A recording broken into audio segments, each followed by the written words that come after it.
Hello, kamusta tayo lahat? I praise my Almighty Father for His love abounds forever. He'll never change, our Father. He will always stay the same. He's loving, He's kind, He's wonderful, He's magnificent, He's awesome. And I praise Jesus for saving us, for teaching us, and for showing us the way to our Father. Si Jesus ang bridge natin to our Father. The only bridge. Kaya nga, when we pray, in the name of Jesus, we pray, Amen. Diba sabi ni Jesus, gamitin natin ang pangalan niya. Ha? Dito sa New Testament.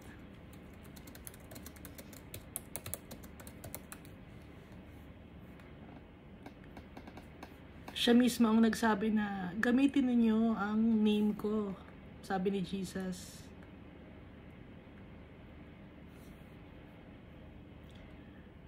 Dito sa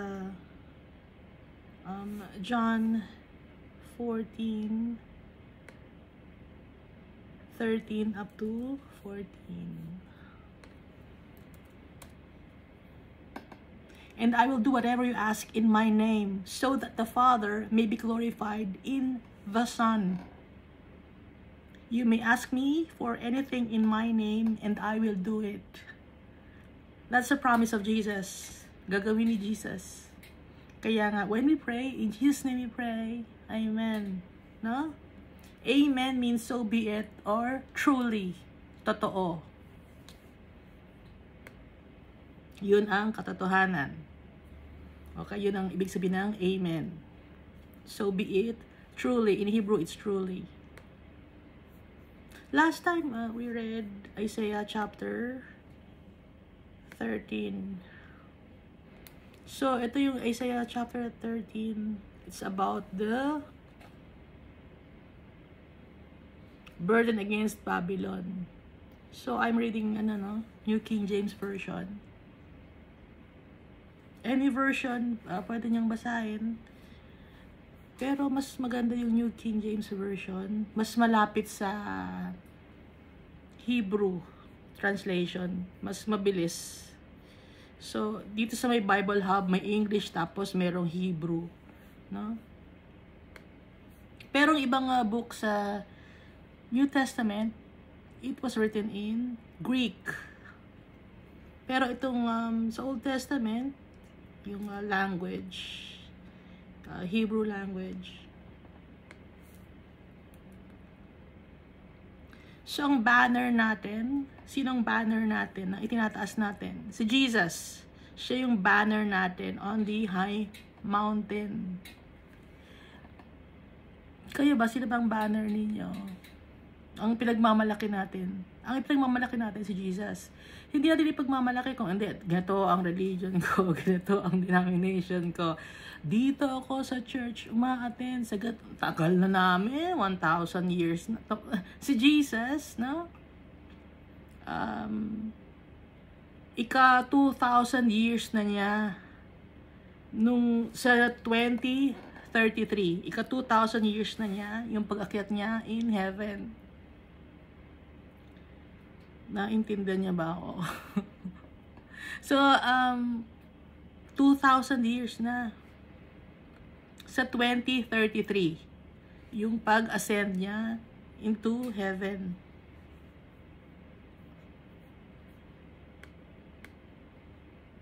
Hindi yun yung sinasabi ko na darating si Jesus ng 2033. Wala akong sinasabing gano'n. Ang nakakaalam lang noon si Almighty Father kung kailan niya ulit pababalikin si Jesus Christ. So, walang nakakaalam kung kailan babalik ulit si Jesus Christ yung kanyang second coming. Kaya, bago pa man dumating si Jesus Christ, basahin natin yung mga prophecy dito sa Old Testament or dito sa Old Covenant. Kasi kahit Old Covenant to, yung mga prophecy dito, current, hindi pa nangyayari. So, ito yung mga mangyayari in the future. Kung may mga nakalagay man na Babylon, Assyria, Yun lang kasi yung tawag ng name, familiar, yung mga prophets. Okay? Gaya nung sa Book of Revelation, no? 'Di ba ang mga names na ginagamit doon, mga lumang names or lumang places. So dito sa Isaiah chapter 13, pagsasama-sama ni Almighty Father from all the corners of the world, lahat ng kanyang mga followers, ang mga nagtitiwala kay Jesus Christ. At ang banner ay si Jesus Christ, dala-dala nating pangalan, si Jesus Christ. So nakalagay dito, no, sa verse 5, they come from a far country, from the end of the heaven, the Lord and his weapons of indignation to destroy the whole land.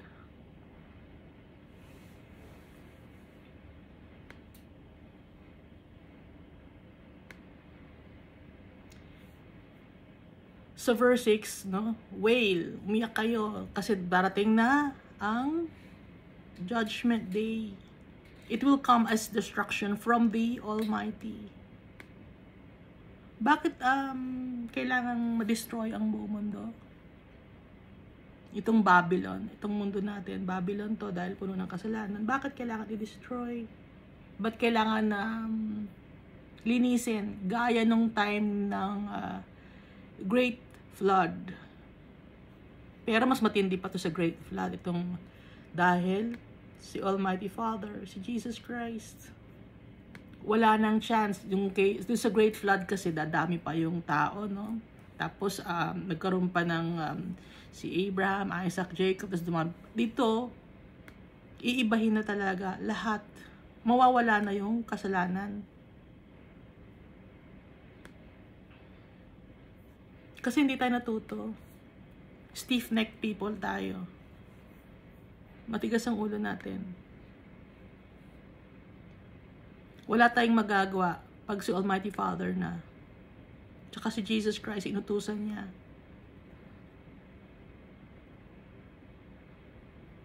Very painful yung time na yon.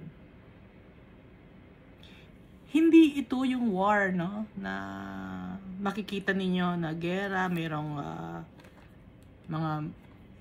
may mga weapons. Kundi ito yung mga calamities. And then, hindi mo alam na yun na pala yun. Pero syempre, bago mangyari to, yung mark of the beast muna ang mauuna. So, after yung mark of the beast, pag may nagpalagay na sa inyo, ito na, mangyayari na to. So, ito yung stars of heaven and their constellations will not give their light. So, nabasa natin to sa Book of Revelation, di ba?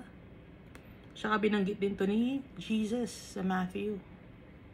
At yung mga tao magiging rare than fine gold. Kokonti ang mga mortal na tao. Binanggit ni Almighty Father, mortal na tao. Okay? I will make a mortal more rare than fine gold. So may mga tao, pero hindi na sila mortal. Okay? Yung mga tao na hindi na mortal, yun na yung kasama ni Jesus Christ.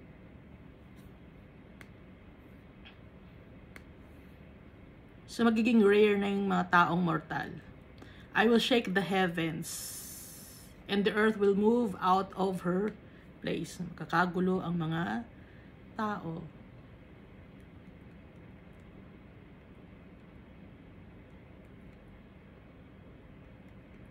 Walang mapagtataguan ang mga tao. Pag ang galit na ni Almighty Father. Dahil matagal na si Almighty Father na inaantay tayo. At marami na rin tayong mga brethren na humihingi ng justice. Ibibigay ni Almighty Father yung justice na nararapat dahil yung ang Diyos natin, God of Justice.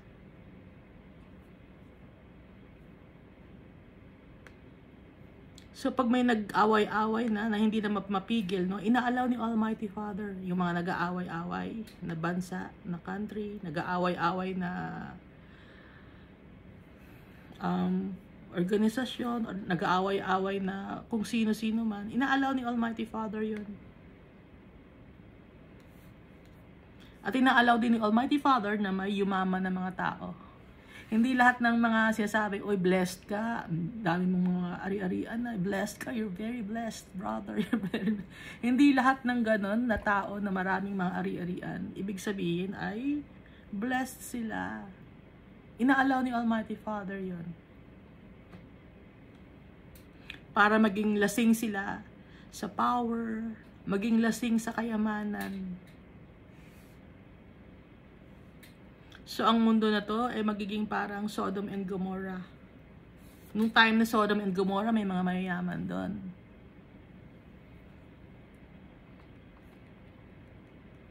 Pero kahit mayaman, punong-puno ng kasalanan. Ganon din ang mundo natin ngayon. So, yung mundo natin ngayon, darating ang panahon, magiging dystopian society. Hindi na pwedeng matirhan, gaya ng Sodom and Gomorrah. If you check Sodom and Gomorrah, walang nakatira doon. Walang mga tumutubong mga halaman. Kaya yung nagsasabi na hindi totoo ang Bible, check nyo yung Sodom and Gomorrah. Nasa history yon at nasa Bible din. Lahat kasama sa Bible. Chine-check ng mga historians or ng mga anthropologists or yung mga nga yung naghuhukay ng mga ng mga gamit sa lupa. Chine-check nila, nakikita nila pati yung Noah's Ark, nakikita rin lahat.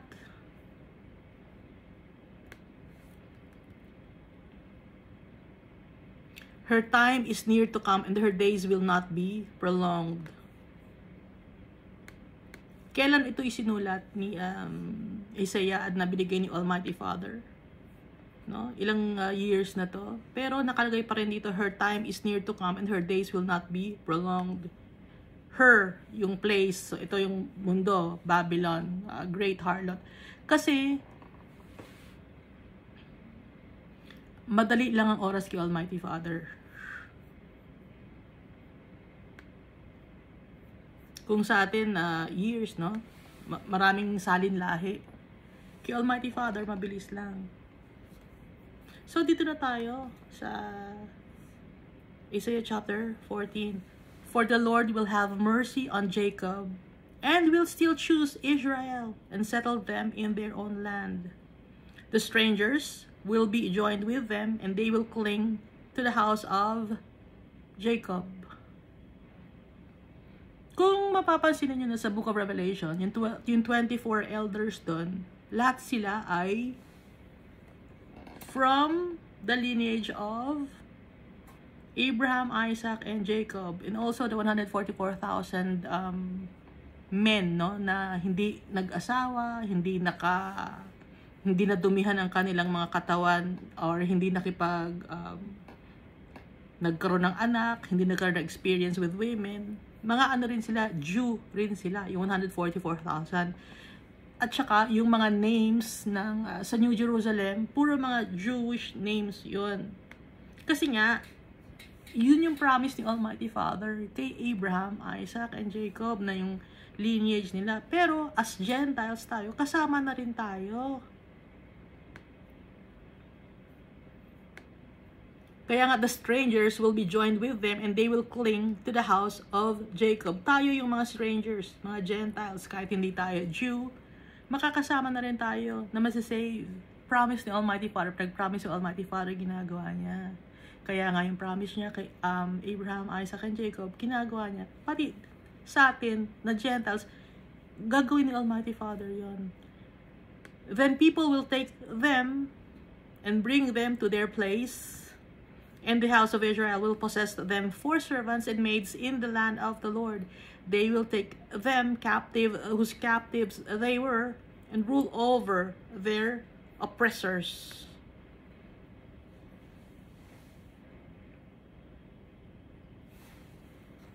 Yun yung nasa verse 2 ng Isaiah chapter 14. Yung mga tao, dadalhin nila lahat, no? Sama-sama, lahat ng mga naniniwala kay Almighty Father, tsaka kay Jesus, tsaka sa Holy Spirit. Sila ang mag-rule kasama si Jesus. And they will rule over their oppressors, yung mga nagpe-persecute, no? Yung mga na-persecute, yun ngayon ang mag-rule over those who persecuted them. Kasi, masasave yung mga na-persecute or yung mga inape na followers of Christ na and followers of the Lord Jesus and the Almighty Father.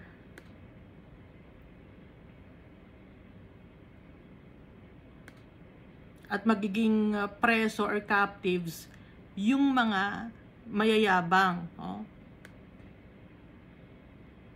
Pag nag-oppress ka ng tao, mayabang ka. Pag nag-aapi ka ng tao, mayabang ka. Kaya ikaw ngayon ay magiging captive, maging prisoner ka ngayon. Saan ka magiging prisoner? Sa eternal damnation. This is verse 3. It shall come to pass in the day of the Lord, give you rest from your sorrow and from your fear, and the hard bondage in which you were made to serve. So lahat ng mga tao from all walks of life, yung mga matatapang, na mas pinili si Almighty Father kaysa sa mundo na to, kaysa sa earthly possession, ang magbibigyan ng kapahingahan. Mawawala na yung pain and sufferings. Yung mga takot, mawawala na. Pati yung bondage ng kasalanan, wala na rin.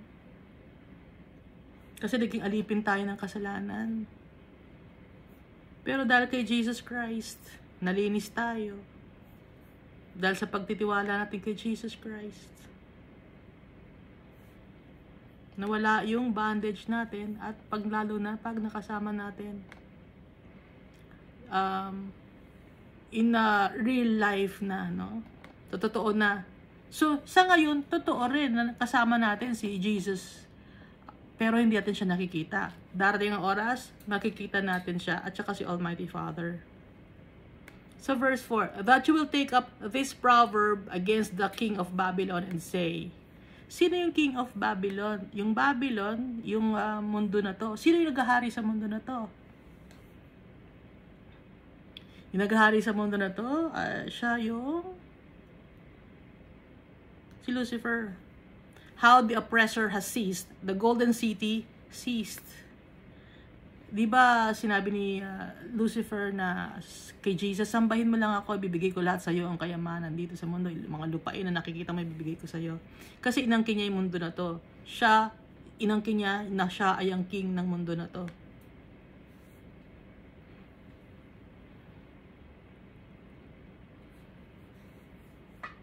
Siya yung oppressor natin, no? Mawawala siya. Pati na yung itong city na pinakainga at na ginawa niyang bahay niya, ginawa niyang kaharian niya, masisira din. The Lord has broken the staff of the wicked. Ano yung staff? Yung control. Mawawala na ng control si Lucifer sa mundo na to. The scepter of the rulers. The Lord has broken the staff of the wicked, the scepter of the rulers. Wala na siyang control sa mundo na to. Kukunin ni Almighty Father. Kasi sa ngayon ina-allow siya. Verse 6. Baka magtaka, bakit ina-allow ni Almighty Father? Para magkaalaman kung sino ang true followers of the Lord and Jesus Christ. In heaven, yung sinabi ng Almighty Father, let us create a man in our image and likeness. Yung soul natin, gawa na yon, sabay-sabay tayong ginawa. Hindi tayo parang factory, no? Yung gagawa ulit ako ng soul, ubos na yung soul na nakalagay dyan, gagawa ulit ako. Hindi ganon, kundi tayong lahat, yung kaluluwa natin. Gawa tayo sa flames of fire. Sabay-sabay tayong ginawa. Kaya nga sabi ni Almighty Father, multiply, no? Magpadami kayo. Para nga yung mga souls or flames of fire na nasa heaven, maging tao siya, sunod-sunod siya para dumami. Pero anong ginawa ng tao? Nag-family control.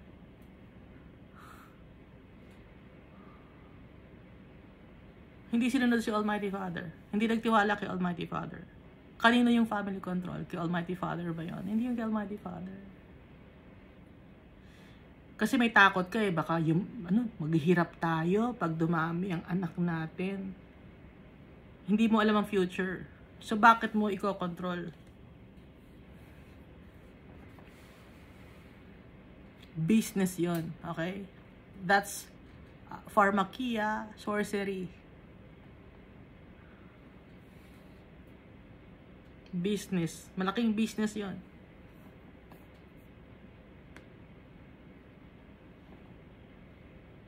Kaya nga minsan, di ba, pag matanda na tayo, yung edad na, yung feeling natin, feeling ko hindi ako matanda. Kahit mukha na tayong matanda, no? Matanda na rin ako, alam ko. Kahit mukha na tayong matanda, yung feeling natin, hindi tayo feeling matanda. Feeling bata pa rin. Bakit ganon? Kasi nga, lahat tayo magkakapatid. Nag-i-stop yung mind natin sa isang certain age na hanggang dun lang. Tapos, kasi pag balik natin in heaven, hindi tayo matanda. Mukha tayong bata. Kaya tayo tumatanda. Ito ay isang curse dahil sa kasalanan. Kaya tayo nagkakasakit dahil sa kasalanan. Kaya tayo namamatay dahil sa kasalanan. Pero hindi dapat nangyari yun. Kaya dahil nagkasala nga si Adan si Eva, tapos tayo. Kaya tayo tumatanda. Pero yung soul natin, galing kay Almighty Father siya. Sabay-sabay tayong ginawa. Kaya nga ang tawag ni Almighty Father sa atin, mga magkakapatid tayo, di ba? Kaya tayo magkakapatid kasi sabay-sabay niya tayong ginawa.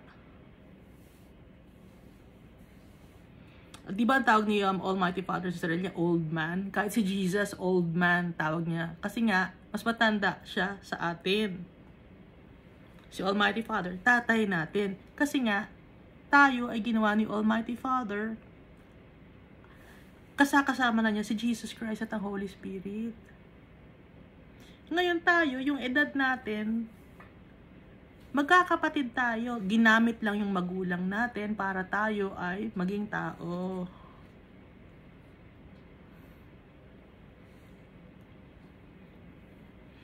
Kaya dito sa mundo, solo-solo tayong iba-iba ang mga pinagdadaanan natin.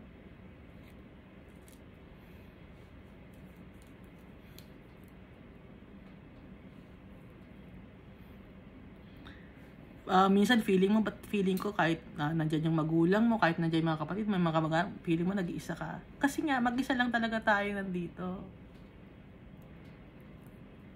Ginamit lang yung mga magulang ko, para maging tao tayo. At yung soul natin, kailangan bumalik kay Almighty Father. Ngayon, hindi nare-recycle ang kaluluwa, ha? Baka sabihin nyo, nare-recycle. Kasi merong isang religion na sabi na re-recycle. Alam niyo yung recycle na kaluluwa? Reincarnation. Hindi totoo yun. Kasi once na nasira na yung katawan natin, either bumabalik tayo kay Almighty Father or yung soul natin nagpupunta sa eternal damnation dahil sa kaparusahan. Dahil sa hindi natin ginawa yung mga pinag-utos sa atin ni Almighty Father. Kaya hindi nare-recycle ang kaluluwa. Ngayon, baka magtataka kayo, bakit may mga bata na nagsasabi na buhay ako, ganito ang ano. Yung mga ganon, na sinasabi na buhay ako, dati akong isang piloto, ganon. Di ba may nakikita kasi ako sa internet, mga bata, mga 4 years old. Pwede na silang i-control. Di ba yung mga hayop nga kinokontrol ng demonyo? Alam niyo ba yon? Di ba nabasa natin yung hayop kinontrol ng demonyo? Napunta sa mga pigs, tapos yung mga pigs nagwala, nagtakbuhan, nagpunta sa ravine, tapos nagtalon sa ravine na nalunod. Ngayon, yung mga bata, nagkakasala na rin. 4 years old, 5 years old. Nagkakasala na rin. Alam niyo ba yon? Hindi niyo alam. Nanonood ba kayo ng mga documentaries? Minsan, 8 years old, pumapatay na ng tao. Mga babies, pinapatay niya. Napanood ko sa documentaries. Manood kasi kayo ng documentaries, hindi puro Korean novela, no? Ha? Tapos, 6 years old, 7 years old, namomolestya na sila ng mga bata na mas bata sa kanila. Kasi nga, natututo na sila na magsinungaling or nai-impluwensyahan na sila. Kung masama ang ginagawa ng bata, sino nag-i-impluwensya sa kanya? Natututo niya at nahahawa siya. Kaya yung mga bata na nagsasabi na dati akong ganyan, ang nagtuturo nun ay ang devil.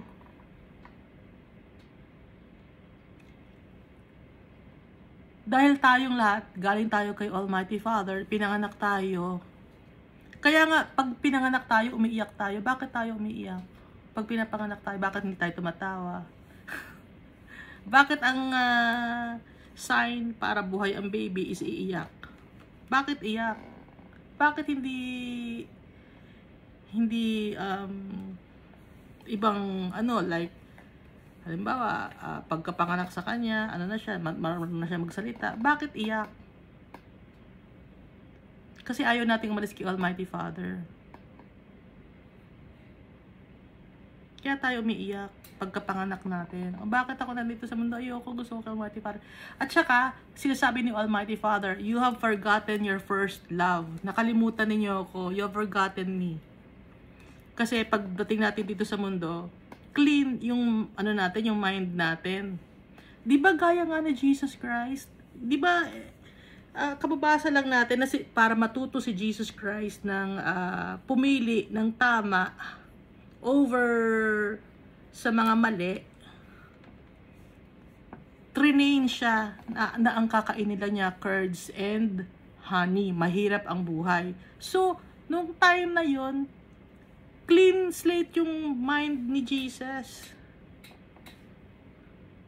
Di ba nabasa natin? Para matuto si Jesus, piliin ang tama sa mali. So, ibig sabihin, clean slate yung mind niya.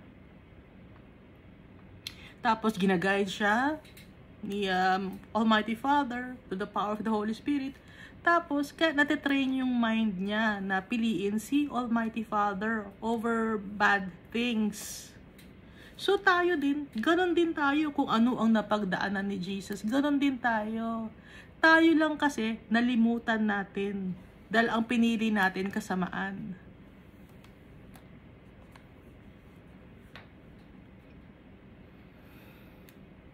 So, nung nandun tayo kay Almighty Father, nakikipag-communicate na siya sa atin. Kinakausap niya tayo. Inaalagaan niya tayo. Kaya di ba pagdating natin dito sa lupa, parang may kulang sa buhay ko. Di ba ganun kayo? May nakakaranas pa kayo ng parang hindi ako masaya, hindi ako satisfied. Kasi nga, kaya ganun ang feeling natin. Kaya nagkakaroon tayo ng kalungkutan. Dahil meron tayong alam na hindi natin maintindihan. May alam ako pero hindi ko maintindihan kung ano. Yun si Almighty Father. Si Almighty Father yun, yung kailangan natin.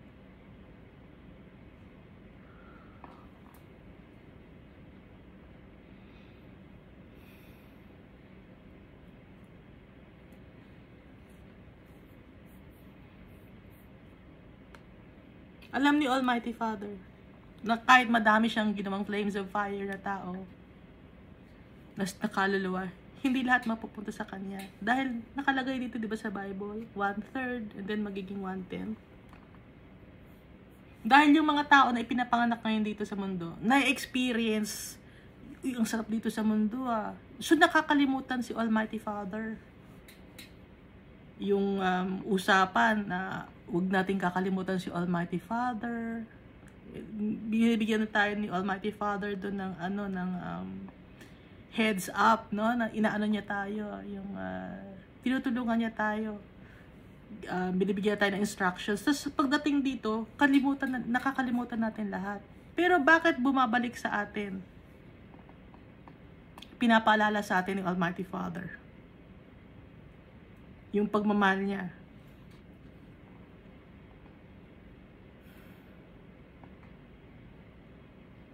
Pinapaalala niya sa atin. May mga tao na hindi nila maalala, hindi nila maramdaman kasi busy sila. Busy. Nadala ng kinang ng mundo na to.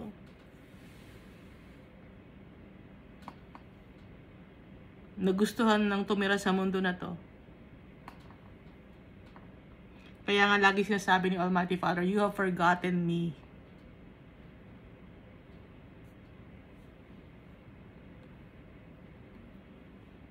Nakalimutan niyo ako. Kahit pinapaalala sa atin ni Almighty Father, yung mga tao, hindi nila maalala talaga. Kasi nga, mas gusto nila dito sa mundo. Kaya, ang mangyayari ngayon, sa mga kaluluwa na punili ang mundo na to, magsasuffer.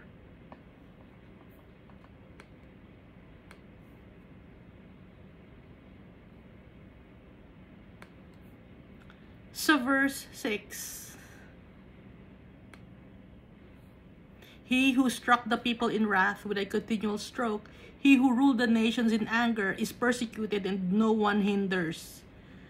Siya na namuno sa mundo ng may galit. Sino yung namuno sa mundo ng may galit? Si Satan. Si Lucifer.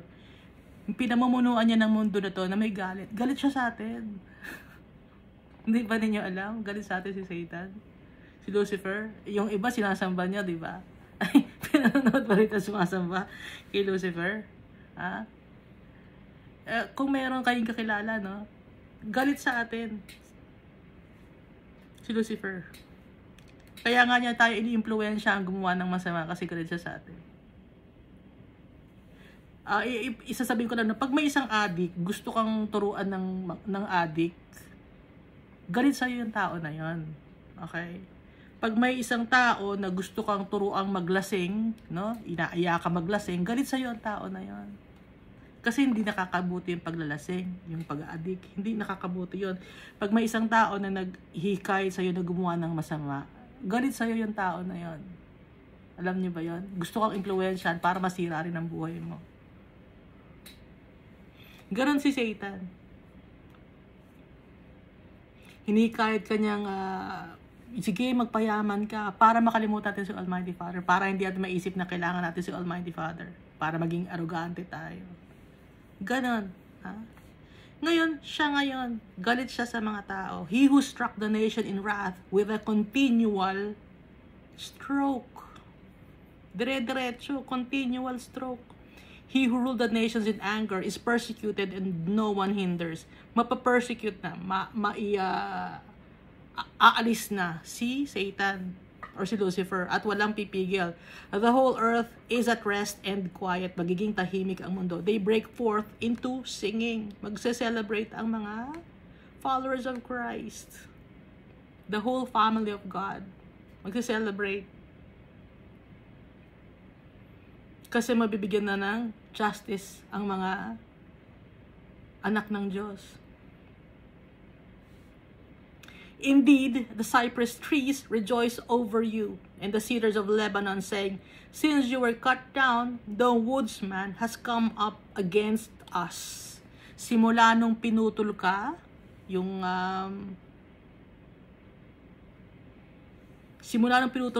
wala nang tagaputol ng kahoy ang kumakalaban sa amin. Simula nung pinutol ka.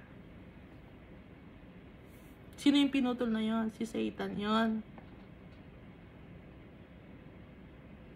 So, yung mga cypress trees, at saka yung cedars of Lebanon, mga puno to, no? Yung cypress tree, tsaka cedars of Lebanon, malalaking puno, nagsalita. Pero personification to, figures of speech to. Ibig sabihin lang nun, mga tao to. Cypress trees, rejoice over you. The cedars of Lebanon. Simula nung pinutol ka, simula nung pinatigil ka sa paggawa mo ng kasamaan, wala nang nangaaway sa amin. Wala nang nananakit sa amin. Hell from beneath is excited about you. Yung impyerno excited na sa'yo, na tanggapin ka na, kunin ka na ng impyerno dahil yun ang tirahan mo. To meet you at your coming, dahil padating ka na. Sabi ni Almighty Father dito sa prophecy, it stirs up the dead for you.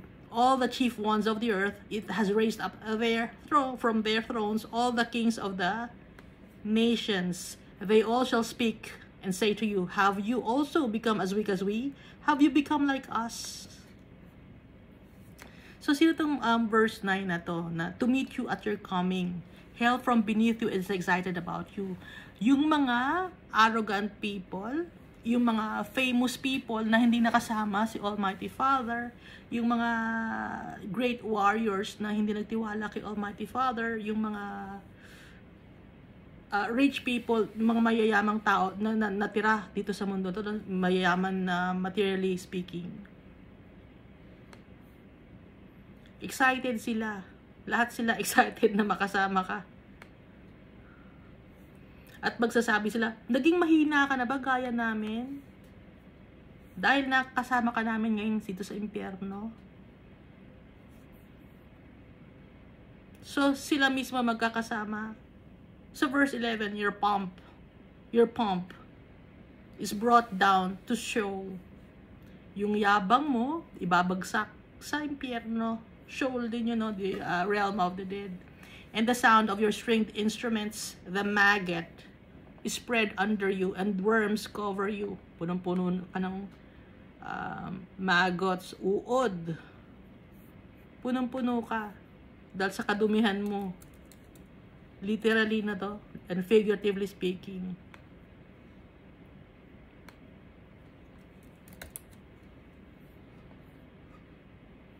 Yung maggot, yun yung anak ng ng langaw na makikita pag nabubulok na mga hayop o nabubulok na mga tao o nabubulok na mga flesh. Yun ang maggot. Tapos yung worms, nakatira yun sa ilalim ng lupa, di ba? So, ganon nababalot ang mga tao sa impyerno. Maggot is spread under you, and worms cover you.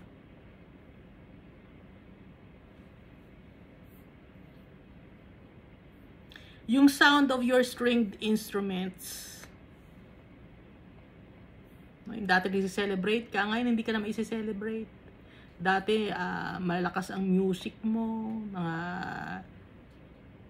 malalaswa na music, no? Ngayon hindi na. Iba na ang naririnig mo. Music na ng iyakan ng mga tao, sigawan ng mga tao. Extreme pain and anguish. Yun na ang magiging music mo sa Sheol, sa realm of the dead. Nakakatakot ba? Huwag kayo matatakot kasi pag kay Almighty Father tayo, hindi tayo matatakot. The fear of the Lord is the beginning of wisdom, di ba? So the fear of the Lord, ano bang wisdom? Wise decision making, di ba? So pag takot tayo kay Almighty Father, wise decision making 'yon. Para hindi tayo mapahamak.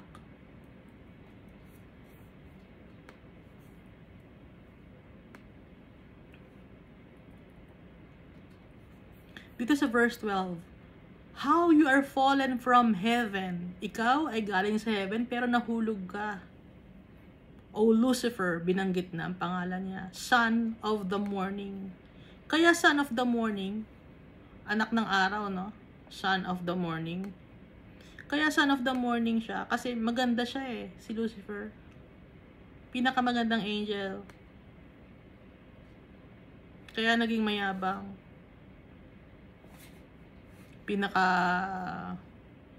Maganda rin ang kanyang boses, no? Ano siya siya yung leader ng mga kanta in heaven. How you are cut down to the ground. Pinutol ka papunta sa lupa. You who weakened the nations. Ikaw na nagpahina sa nasyon o sa mga tao. Paano naging mahina ang tao? Naging mahina ang tao dahil sa kasalanan. Kaya humina ang tao. Si Lucifer ang nag-impluwensya sa atin para maging mahina tayo.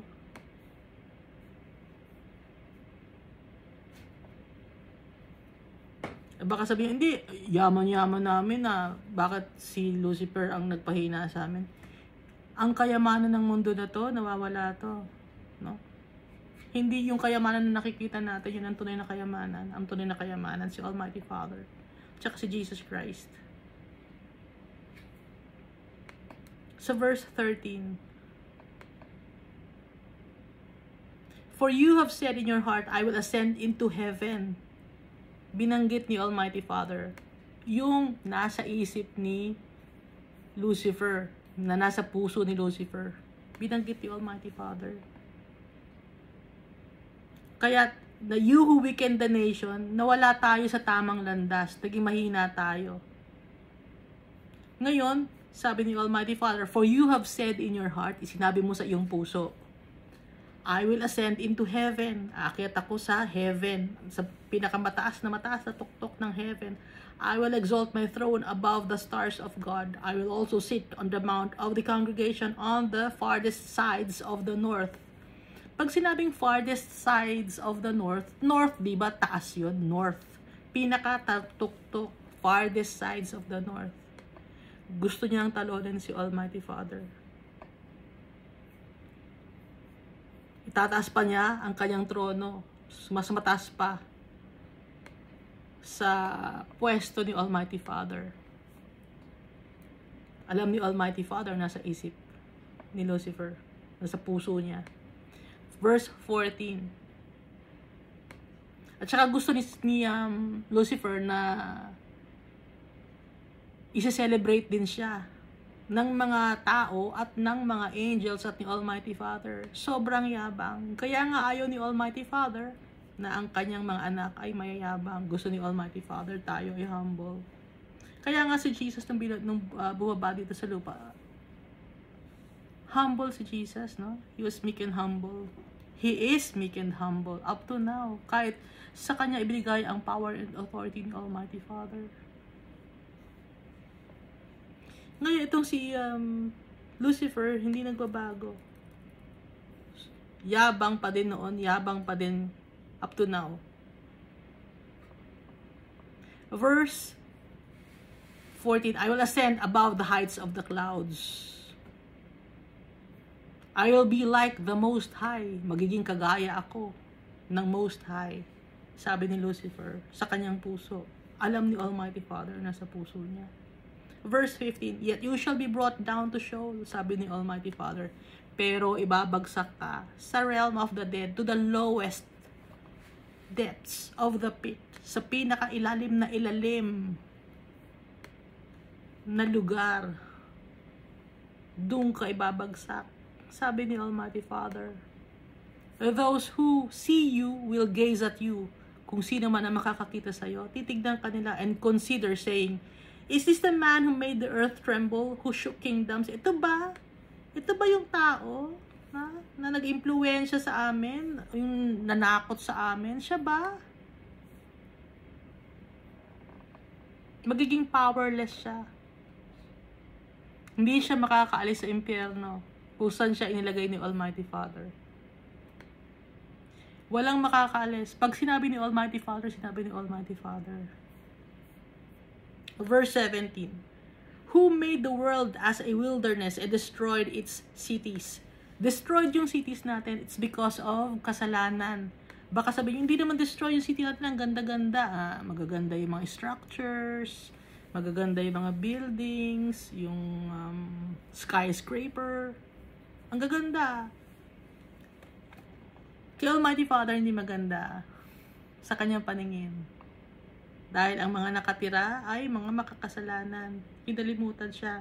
At baliwala kay Almighty Father ang mga magagandang buildings. Kaya yung mga pinagawa ninyo na magandang building, yung sa congregation ninyo, sa simbahan ninyo, baliwala kay Almighty Father yon. Hindi yun ang gusto niya. Ang gusto niya ay sumunod ang mga tao sa kanya. Na ang pangalang itataas ay ang pangalan niya, ang pangalan ni Jesus Christ, ang Holy Spirit. Yun ang gusto ni Almighty Father. Kaya nga, yung iba dyan, anniversary na natin, 100th anniversary natin, 50-year anniversary na yung congregation natin, hindi natutuwa si Almighty Father. Inihiwalay mo ang sarili mo bilang isang Kristiyano sa iba pang mga Kristiyano. Huwag mong ihiwalay. Sabi nyo, dito ako mas masarap umaten, mas maganda dito, maganda yung speaker. Namimili pa kayo ng speaker kasi maganda yung speaker, nabe-bless ako.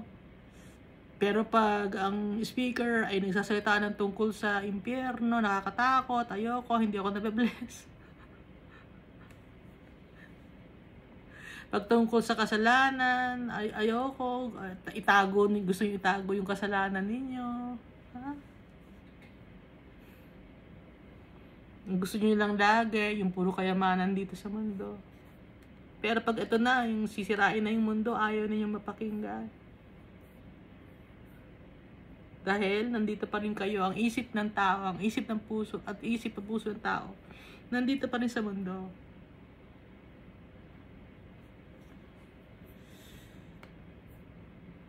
Gaya ni Lucifer. Yung ba ang gusto niyang sundan? Si Lucifer?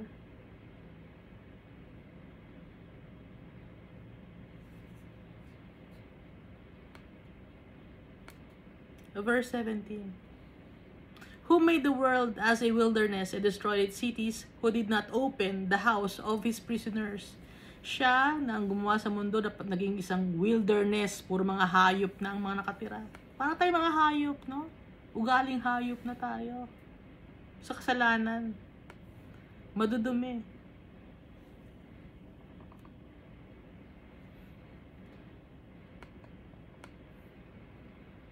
Nasira ang city na to, ang mundo na to dahil sa kasalanan. Who did not open the house of the prisoners. Hindi nagbukas ng pinto para sa mga preso. Preso ng kasalanan. Verse 18. All the kings of the nations, all of them, sleep in glory. Everyone in his own house.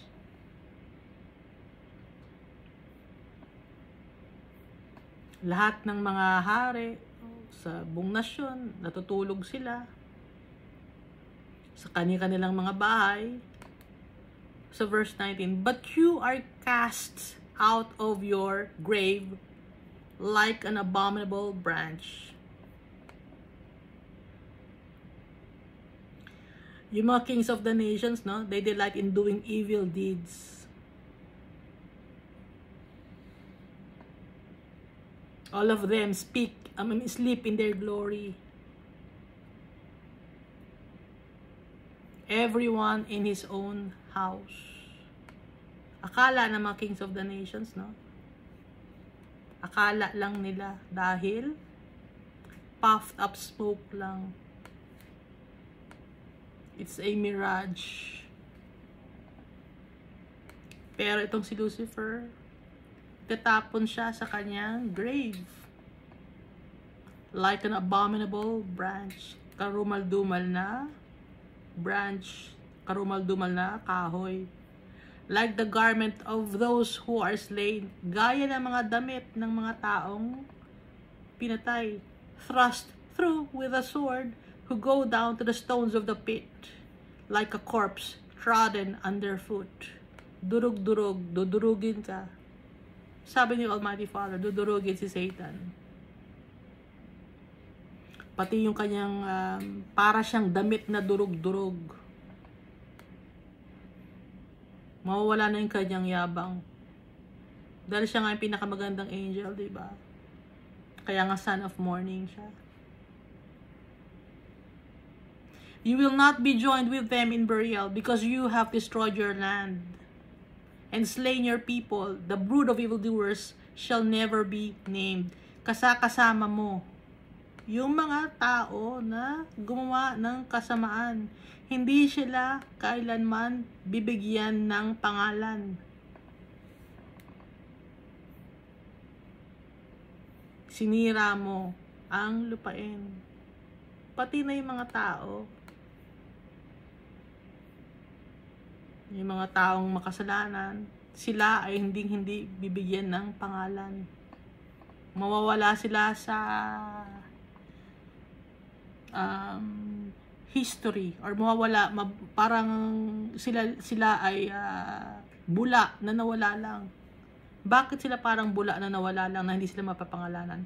Ang mga children of the Lord, bibigyan sila ng bagong names. Tayo, bibigyan tayo ng names ng Almighty Father. Kaya yung mga magkakasama or hordes of evildoers or yung mga brood of evildoers, hindi sila bibigyan ng pangalan. Dahil sila ay nasa impyerno. Parang hindi sila nag-exist. No? Kakalimutan sila. Dahil ang totoo, makakalimutan naman talaga sila. Yun naman talaga ang totoo.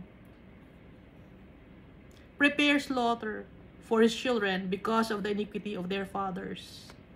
Ihanda ang kanyang mga anak dahil sa kasalanan ng kanilang tatay. So, sino yung mga kasalanan ng kanilang tatay? Yung tatay nila, si Lucifer. Ngayon, yung mga anak ni Lucifer, sumusunod sa kanya. Kaya nga, father of all, Elisha, diba? Siya yung tatay ng mga sinungaling. So, yung mga anak niya, mga sinungaling din. Lest they rise up and possess the land and fill the face of the world with cities. So, i-slaughter sila.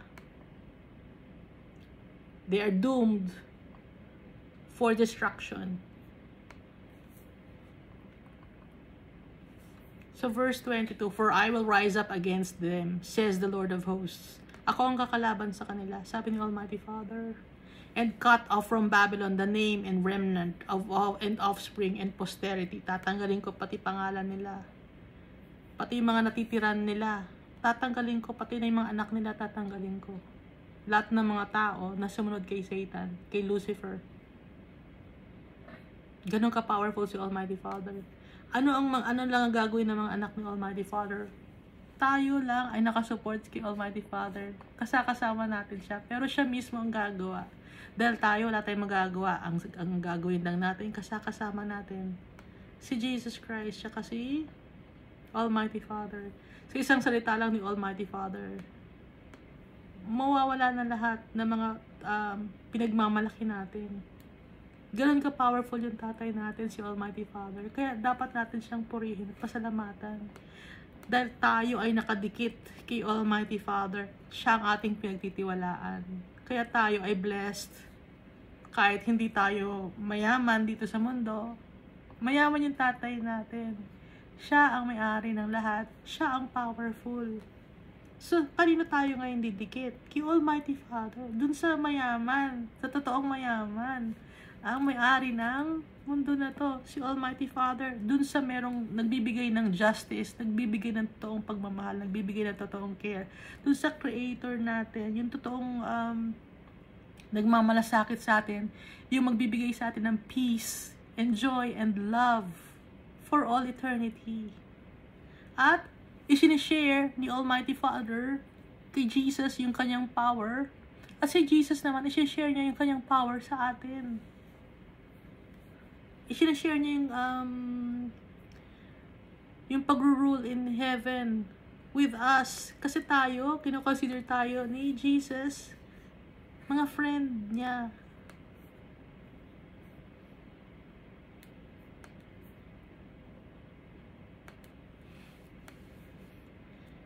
Diba, pag ang friend mo, no?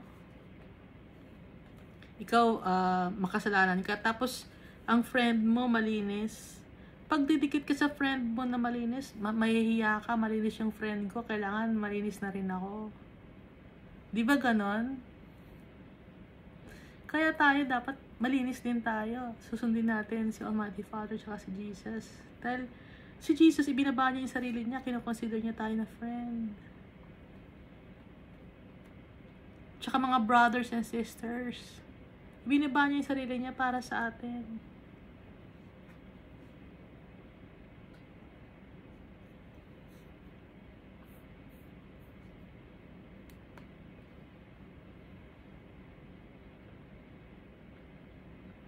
Tanggap niya tayo kahit ano tayo.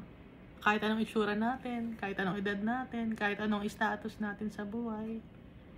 Yung mga tao dito sa mundo, namimili sila ng tao. Example, no, namimili sila ng iimbitahan sa party, namimili sila ng iimbitahan sa kanilang mga gathering. Si Almighty Father, si Jesus Christ, hindi.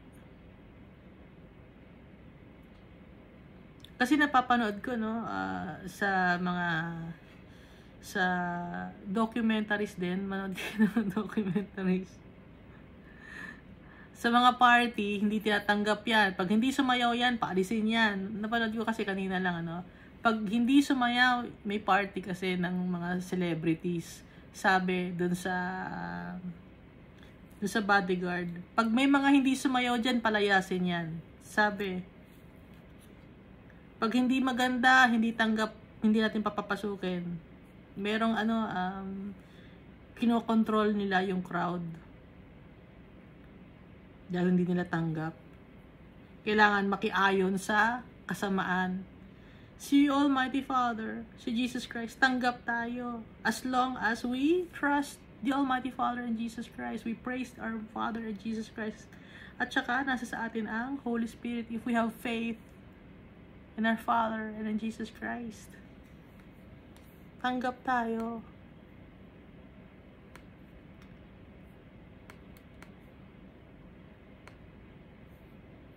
So verse 23, I will also make it a possession for the porcupine and marshes of muddy water.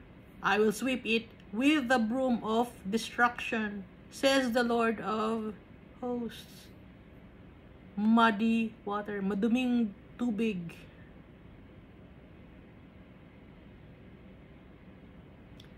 Ang mga tao, yung mga remnant, yung mga hordes or mga followers ni Satan, hindi man nila alam na sila ay followers ni Satan kung hindi nila ina-acknowledge yung Almighty Father tsaka si Jesus Christ at ang Holy Spirit. They are followers of Satan. Kahit sabi ba ng atheist ako, you are a follower of Satan. You're a follower of Lucifer. Kasi hindi ka naniwala kay Almighty Father tsaka kay Jesus Christ. You don't have faith. So, anong mangyayari sa mga tao na yan? I will also make it a possession for the porcupine. Magiging pag-aari ka ng porcupine at ng maduduming tubig, maputik na tubig, marshes of muddy water. I'll sweep it with the broom of destruction. Walis ng destruction, destroy, no? Sisirain. Pag walang kwenta kay Almighty Father, madumi, bakit gugustuhin mo pa na makasama? Itatapon mo. Di ba ganun tayo? Ay, madumi na to, matapon to, bakit ko to ingatan? Madumi na to. Pero, pag tayo ay madumi at dumikit tayo kay Jesus Christ, nagtiwala tayo kay Jesus Christ, magiging importante tayo. Dahil kasama natin si Jesus Christ, malinis si Jesus Christ, yung kanyang blood. Kaya nagiging importante tayo. Dahil kay Jesus Christ. Name lang ni Jesus Christ. Wala nang ibang name.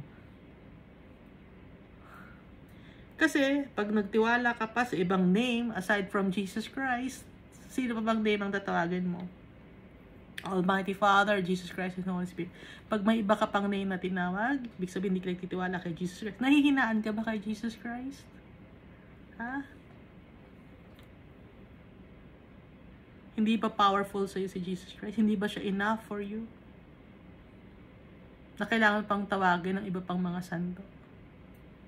Kailangan pang maghawak pa ng iba pang mga relics or kailangan pa ng bato ni Darna para maging powerful. Kailangan pa ng ginto na korting tao para maging feeling mo powerful ang Diyos. Hindi kailangan nun. Saan nakatira si Jesus Christ, si Almighty Father, sa puso natin. And someday, we will meet them face to face.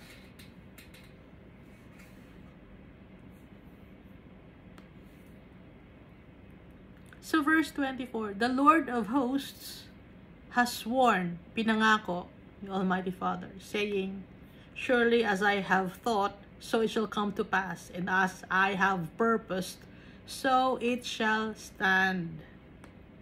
Sabi ni Almighty Father, dahil sa inisip ko, yon ay mangyayari. Surely, sigurado yon. Sure na sure yon. And as I have purposed, kung ano man ang purpose ko, kung ano man ang plan ko, yung pa rin, it shall stand. Just as God says. Hindi mababali. Di ba may kasabihan, ang pag sinabi ng hari, hindi mababali. So si Almighty Father, siya ang King of Kings and Lord of Lords. Hindi mababali ang sinabi niya. Anong sinabi ni Almighty Father? That I will break the Assyrian in my land. Aalisin ko ang mga Assyrian. Assyrian symbolizes mga taong makakasalanan. And on my mountains, tread him underfoot. Dudurugin ko siya sa pako, underfoot, ng aking bundok. Then his yoke shall be removed from them, and his burden removed from their shoulders. Para matanggal yung burden nila sa kanilang mga balikat.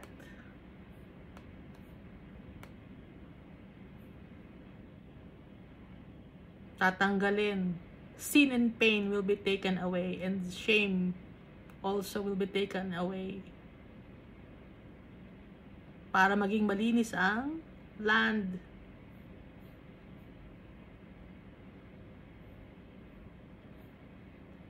Binibreak tayo ni Almighty Father. Pag nakakaranas tayo ng pains and sufferings, trials, tribulations, binibreak tayo ni Almighty Father. Para magising tayo. Para malaman natin na siya ang Diyos.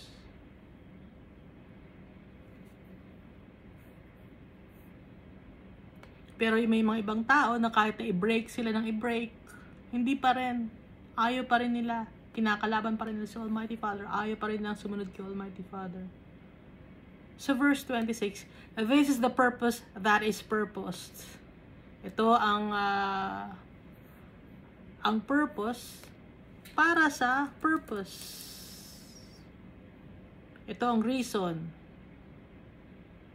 or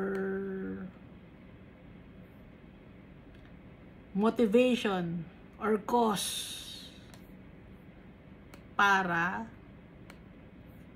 sa purpose against the whole earth. And this is the hand that is stretched out over all the nations. Over all the nations, sa lahat ng tao sa buong mundo. Ito ang purpose. Na nakakaranas ng, dahil sa makasalanan ng tao, makakaranas sila ng pains and sufferings, trials, tribulations, tests. Yun ang purpose. At ang rason para magising tayo.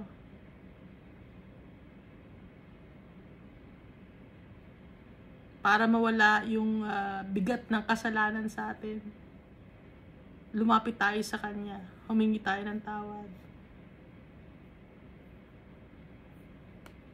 For the Lord of hosts has purposed, and who will annul it? His hand is stretched out, and who will turn it back? Yung kamay ni Almighty Father, naka-stretch out sa atin. So, ito yung meaning nung kung bakit tayo nakakaranas ng pains and sufferings. Lapitan natin si Almighty Father. Ito yung purpose sa buong mundo para matanggal yung bondage of sin, yung para matanggal yung burden sa atin at lumapit kay Almighty Father.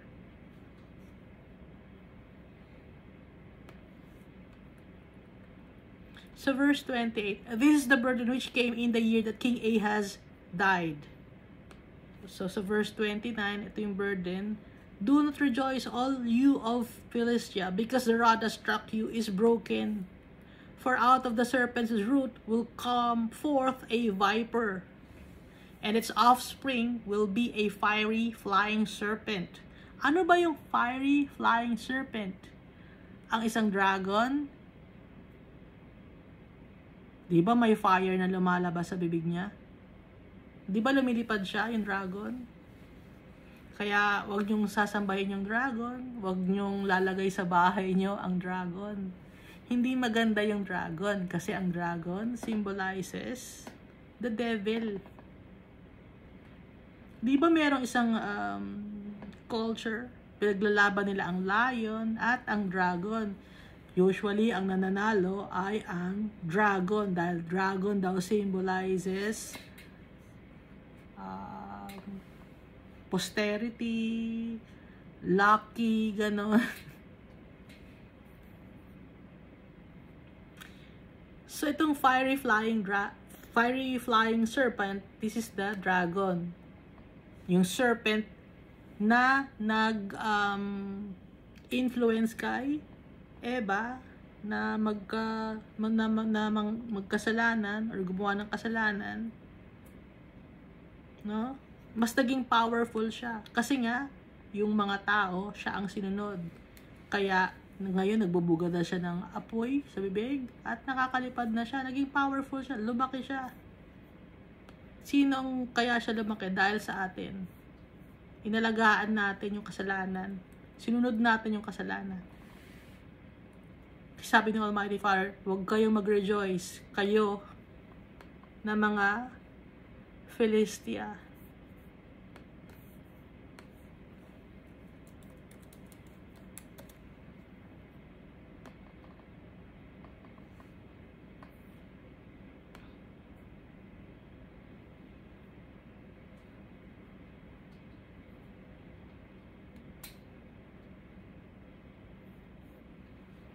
Kayo na mga nag-wawallow in the dust or ashes, huwag kayong mag-celebrate. Sabi ni Almighty Father, kayo na mga nasa mundo. Dahil yung rod na nag-struck sa inyo ay nasira na. Huwag kayong mag-celebrate ng dahil sa yung rod na nag-struck sa inyo ay nasira na. Dahil for out of the serpent's root will come forth a viper, mas malala, and its offspring will be a fiery flying serpent. So yung dragon, darating siya. Sa Book of Revelation, binanggit ang dragon. So yun yung first time na nakalagay sa Bible ang dragon. Dahil ang dragon naman talaga ay hindi siya animal.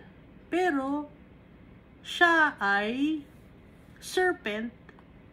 Kung nakakita na kayo ng dragon sa drawing, no? Serpent siya na may pakpak tapos nagbubugad ng apoy. Tapos nagbibigay ng lucky, di ba? Lucky or luck. Ang Christian hindi siya naniniwala sa luck. Blessings. from the Almighty Father. Kasi yung lack, ano yun, dito lang sa mundo yun.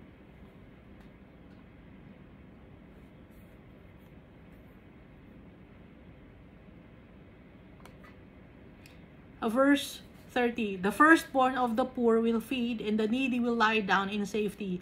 I will kill your roots with famine, and it will slay your remnant. Ang mga mauuna sa mga mahihirap ang kakain. At yung mga nangangailangan ay hihiga sa kapatagan or sa safety. I will kill your roots with famine. Taggutom, and it will slay your remnant. Magiging taggutom.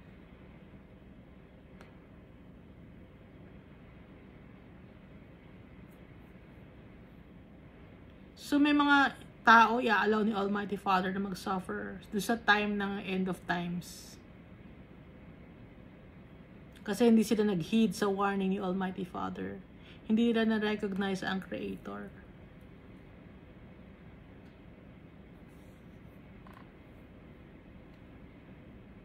Hindi lahat makakakain sa oras na to, sa time na to.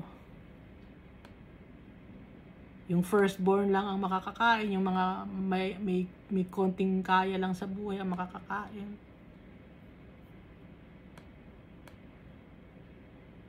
Pero mapapatay sa famine, taggutom, and it will slay your remnant. Pati na yung mga down the line or lineage, yung mga anak ng anak. Dahil magiging iba ang buhay sa time na to. Ngayon pa nga lang, di ba, natagutom na. Ang daming taong gutom ngayon. Sa sobrang gutom, gumagawa ng kasalanan. Lalong nasasadlak sa kasalanan. Kaya yung mga poor, no? Poor, materially speaking, gumagawa rin ng kasalanan. Nakakalungkot.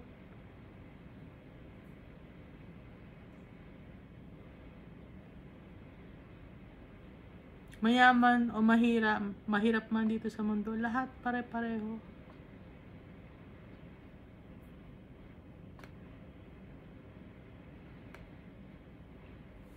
Sa verse 31, wail, O gate, cry, O city, all you, O Philistia, are dissolved.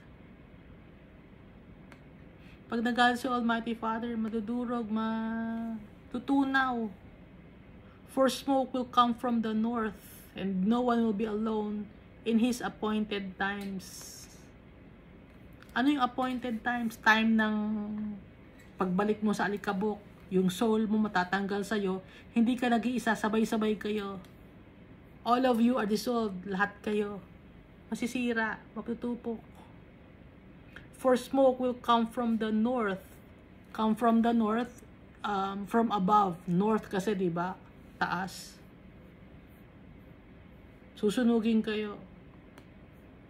No one will be alone in His appointed time. Sabay-sabay. Ang strike ng apoy. What will they answer, the messengers of the nation? That the Lord has founded Zion, and the poor of His people shall take refuge in it. Ano ngayon ang magiging sagot sa mga messengers sa mga bansa? Na ang Diyos ang nagtatag ng Zion, at ang poor of His people shall take refuge in it.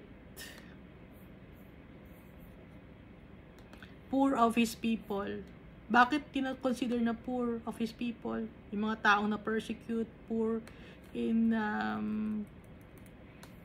material things, no? Pero hindi lahat ng poor in material things masisave, kasi meron din mga arrogante na poor in material things or poor in earthly possessions. Meron ding mga arrogante, may mga magnanakaw, may abusado. Lahat ng tao nakakalungkot.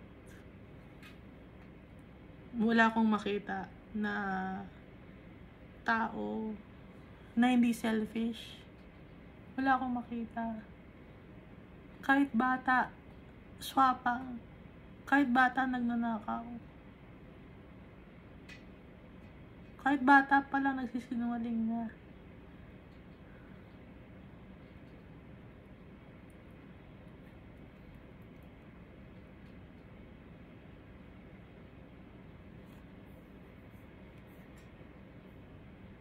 Si Almighty Father ang nag-founded ng Zion. At doon maninira ng kanyang mga anak.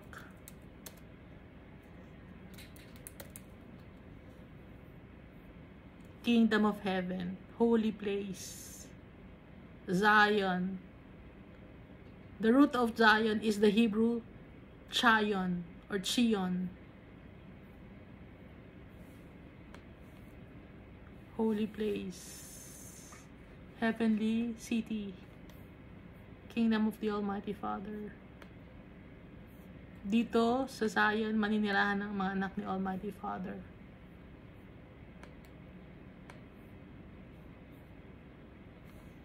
New Jerusalem. Yung mga poor of His people, ito yung mga na-denied ng justice. Kahit na tama yung kanilang mga ginagawa, they were denied of justice. They were persecuted.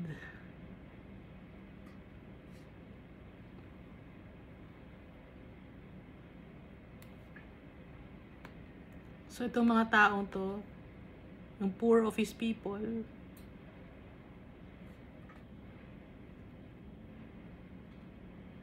they will be protected by the Almighty Father. Ang poor of His people din, dito sa Revelation. Revelation chapter 3.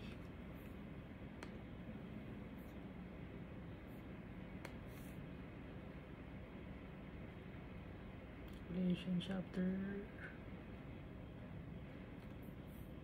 2 pala, sorry, 2.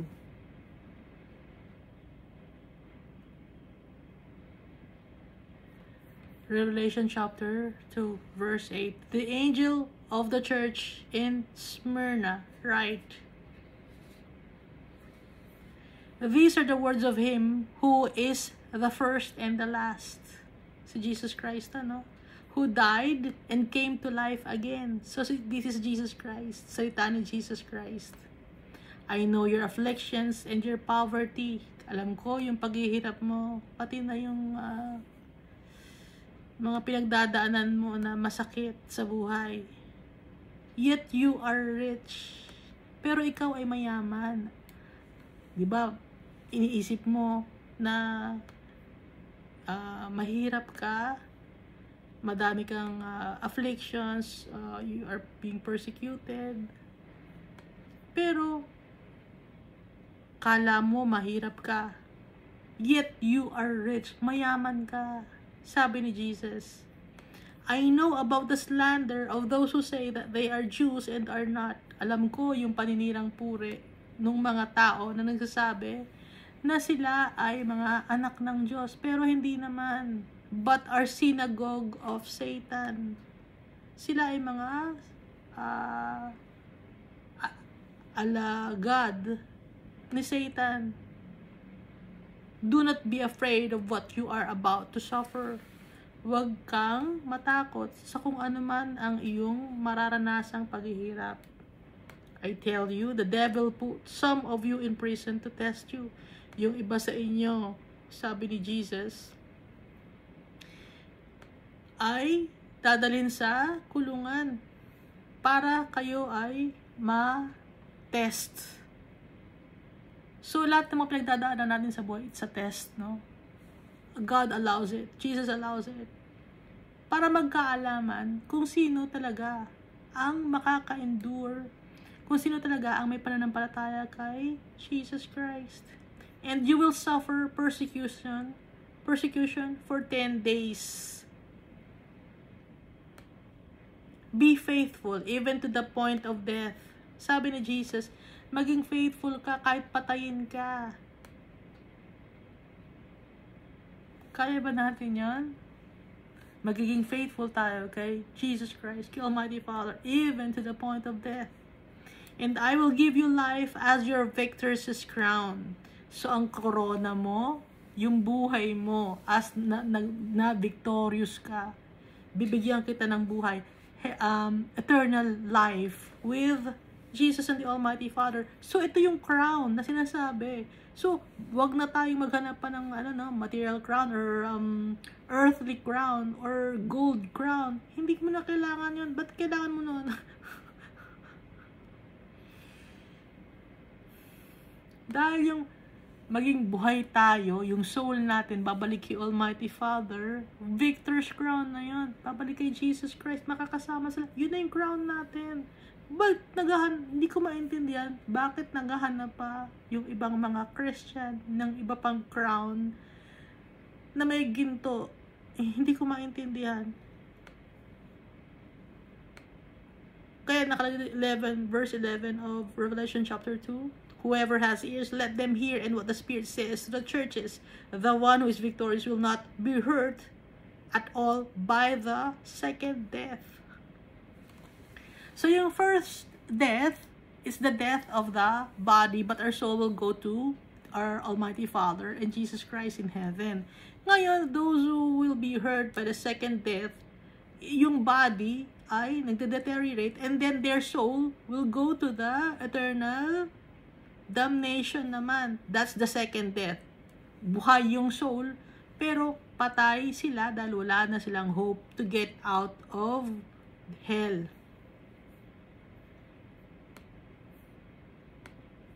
Kaya tayo, na followers of Christ, akala natin poor tayo, but we are not poor, we are rich. Sabi ni Jesus Christ, pero tinagay diba sa verse 32, what will they answer to the messengers of the nation that the Lord has founded Zion, and the poor of His people shall take refuge in it.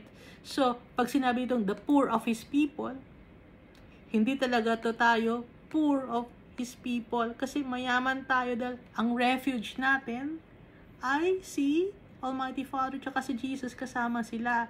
Sinasabi lang dito na poor of His people kasi we consider ourselves as poor.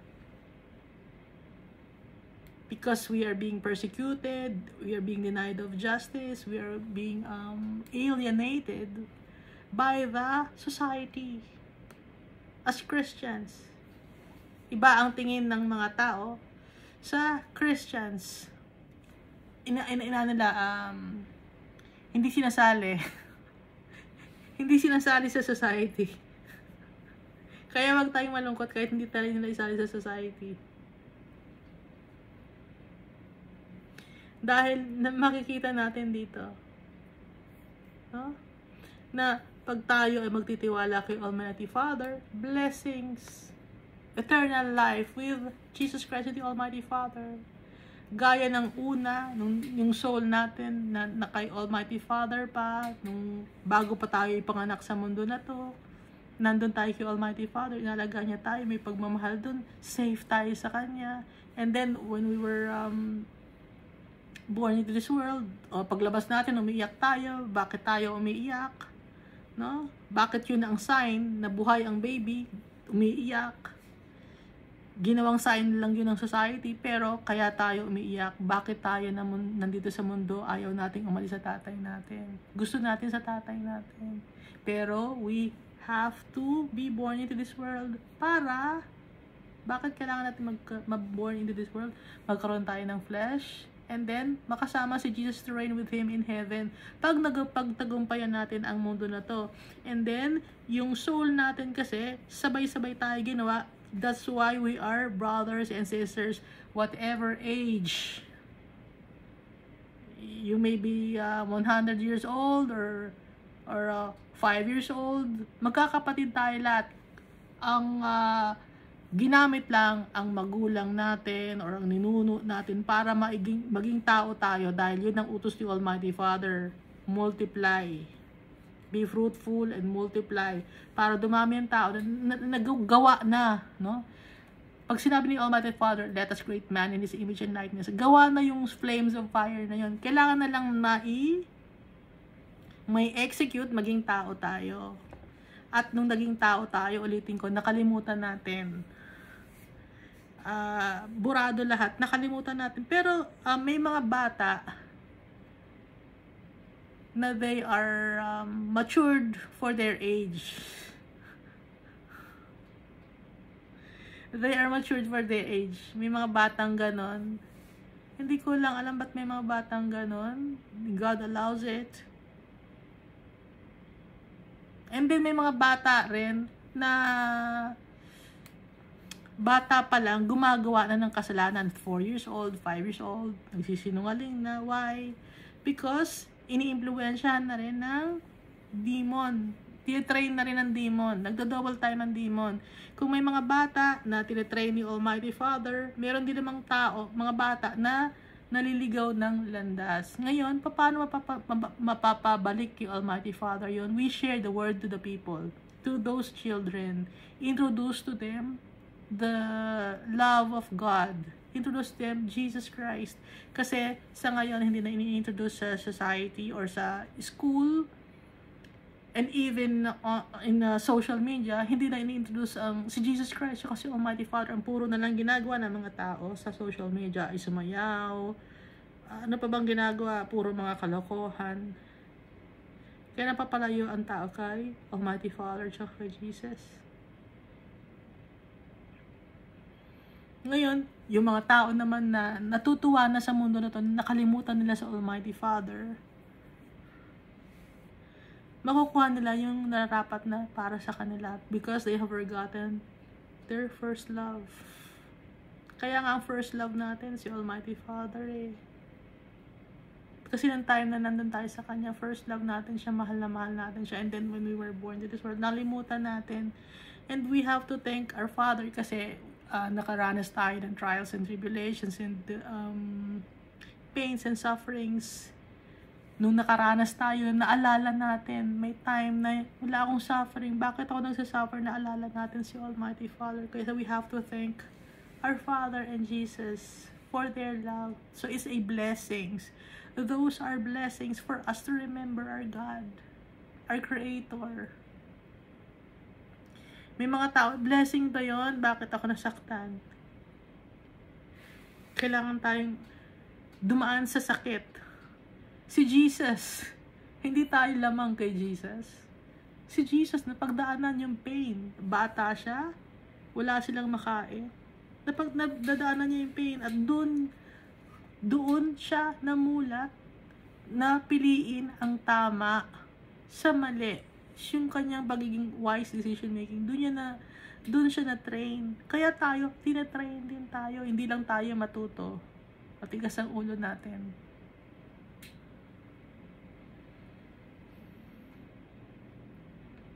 Naalala ni Jesus, pinaalala sa kanya ni Almighty Father. Tayo rin, pinapaalala sa atin ni Almighty Father. Hindi lang kay Jesus. Pinapaalala sa atin, sa akin kayo galing. I'm your creator. That's why we have the Bible. Kaya nga, di ba si Jesus nagbasa rin ng Bible? Alam niya yung mga nakasulat sa Bible? That's why we have the Bible. Pero matitigas ang ulo natin, ayaw natin magbasa. Susunod natin yung gusto natin sa buhay, yung yumaman, yung mga accolades, yung magaling ako, mga ganon, gusto niya yan. Magaling ako, gusto ko matalino ako. That's pride, arrogance, haughtiness. It's also greediness kasi greedy ka sa accolades, greedy ka sa gusto mo pansinin ka ng tao. Greediness din yun, no? It's another form of greediness. And the pride pa rin, ha? Ano pa ba yung pride? Isa-isahin natin ang synonym ng pride. Pleasure, joy, delight, gratification, self-gratification, that's pride. Yung fulfilled ka, you feel so fulfilled. Oh, that's pride. Sense of achievement. Self-esteem, self-respect, puro self. Ego, self-worth, self-image, self-identity, self-regard, pride in oneself, pride in one's ability. Ngayon, as a verb, proud ka. You take pride in yourself, you take pride in your achievements, you take satisfaction in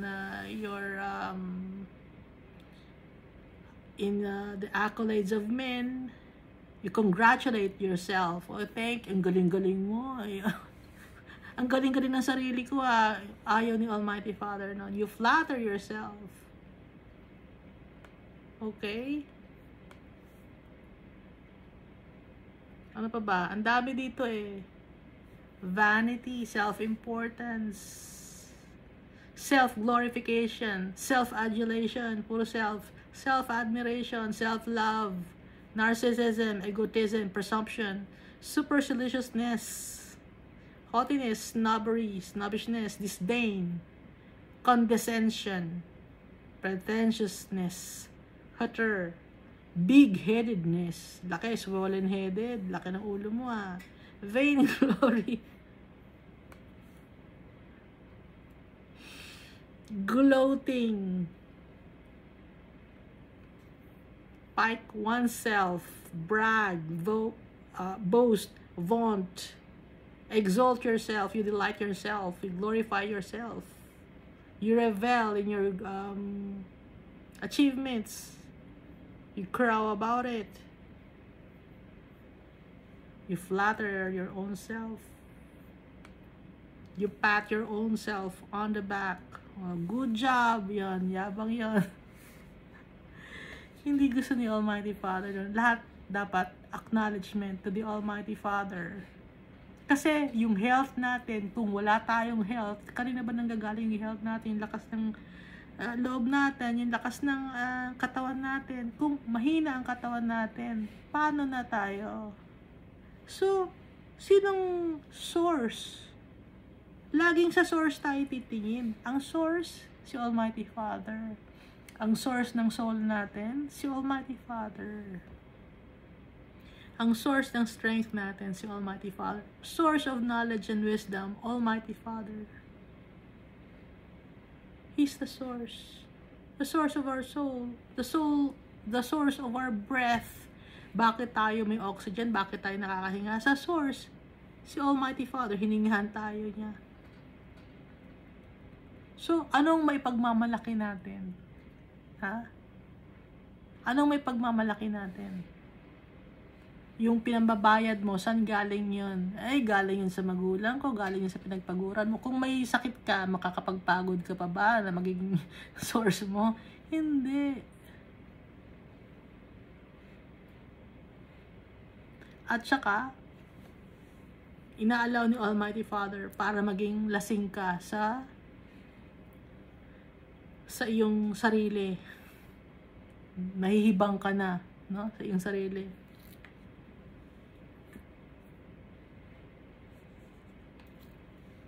Kaya, ang mga tao na mayayabang, may kapupuntahan. Dahil ang gusto ni Almighty Father, siya lang. Dahil siya naman talaga, siya ang totoo. Na pinanggalingan ng lahat. Ang ginawa lang natin, kinalimutan natin siya. Kaya, yung mga mayayabang, i-cut down. Gaya ni Lucifer. Kaya kung mayabang ka, para kang si Lucifer. Yun ang father mo, si Lucifer.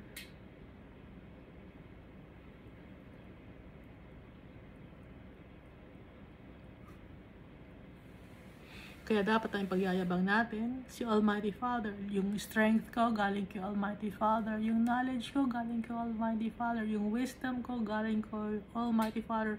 All that I have, it comes from the Almighty Father. And I praise Jesus for showing me to the way to the Father. For introducing me to the Father. for making me remember that the Almighty Father is my real Father. Thank you, Jesus, for His blood. At dahil sa dugo ni Jesus, tanggap tayo ni Almighty Father. Because of Jesus. Kung wala si Jesus, hindi tayo matatanggap ni Almighty Father. Because we are sinners, madumi tayo. If you don't acknowledge Jesus,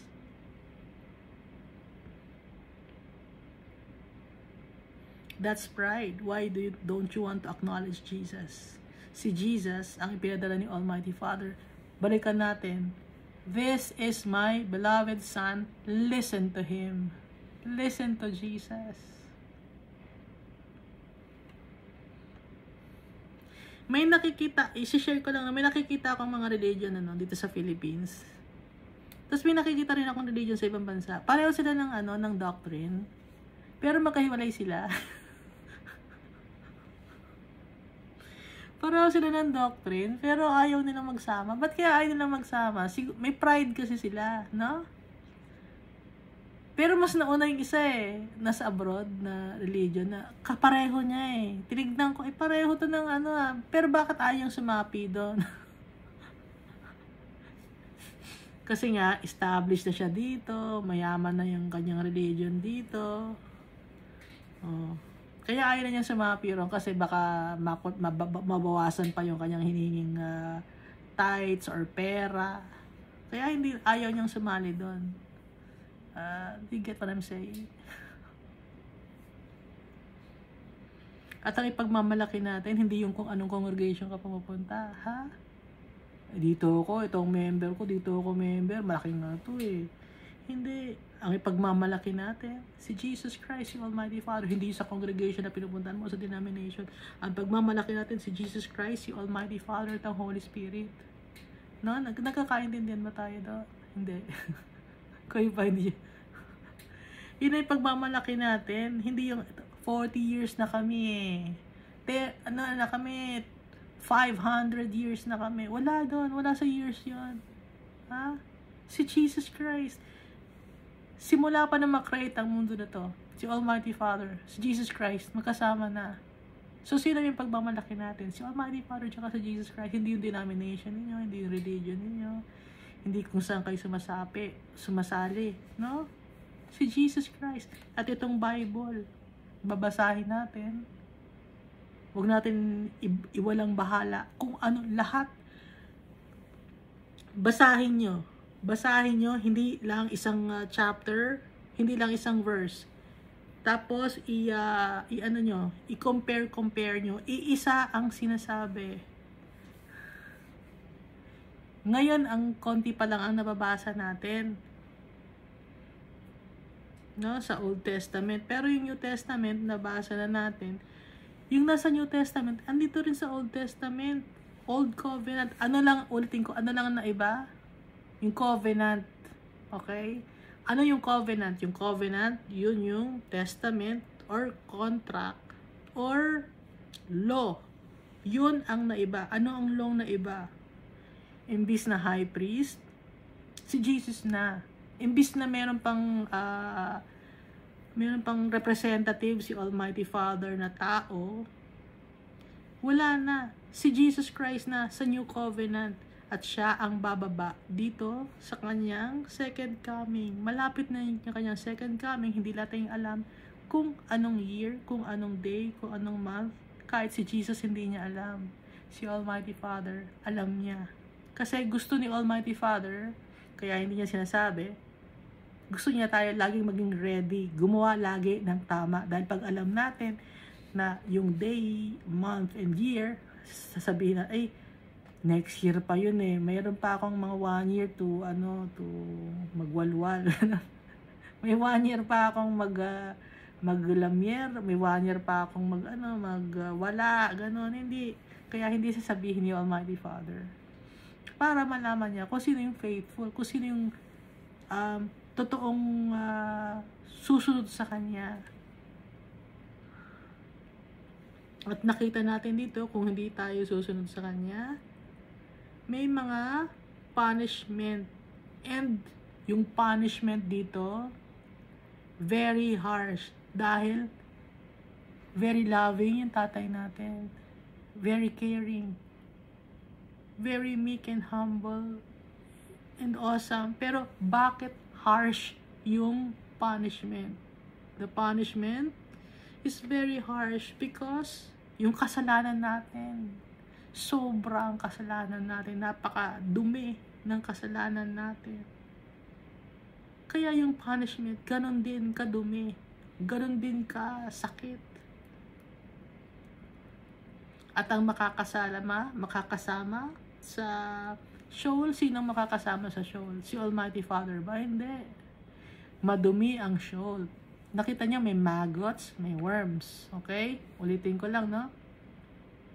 So, ang magkakasama sa Sheol, yung mga taong madudumi. Not physically madumi, but the heart ang madumi. Kaya nga, di ba dito, sinabi kay Lucifer, no? Ni Almighty Father, how you are fallen from heaven, O Lucifer, son of morning, how you are cut down to the ground, you are weakened, you who weakened the nation, for you have said in your heart. Kaya si Almighty Father, sa heart natin nakatingin, sa puso natin. At sino ang nagbigay ng breath sa atin para huminga, para tumibok yung puso natin? Si Almighty Father. Okay? Naintindihan na natin o hindi pa rin? Kaya magpasalamat tayo kay Almighty Father. Dahil yung mga taong faithful sa Kanya, forever na makakasama siya in heaven. It's because of love. Thank you, and God loves us all so much.